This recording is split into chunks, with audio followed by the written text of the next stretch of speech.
नमस्कार जय जगन्नाथ। आज पुणी एक नुआ भिड नहीं आपण मान पाखु आसी। आज विषय वस्तु को जीवा पूर्व आज आपण समस्त 76तम साधारणतंत्र दिवस उपलक्षे अभिनंदन।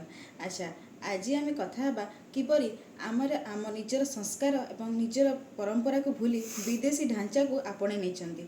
आपण मैंने जानते तो आमर 1947 मसीहा अगस्ट 15 तारिख में आम देश स्वाधीनता होता, किंतु यह दीर्घ 2 वर्ष 8 मास 18 दिन अपेक्षा करा पड़ा आम देश आईन अनुजाई परिणत होगापी। Doctor B R. आंबेडकर पुणी या आईन अनुजाई परिणत करने आमको अपेक्षा करा पड़ा, जहाँ आम आज दिवस रूपे पालन करुचे साधारणतंत्र दिवस।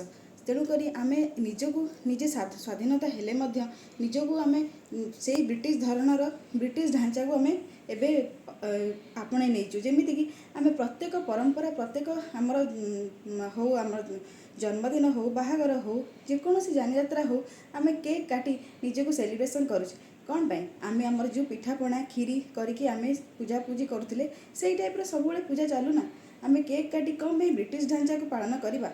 तेणुक आपण मानक एतिक अनुरोध आपण निजर संस्कार और निजर परंपरा को जारी रखु। आज एति नमस्कार।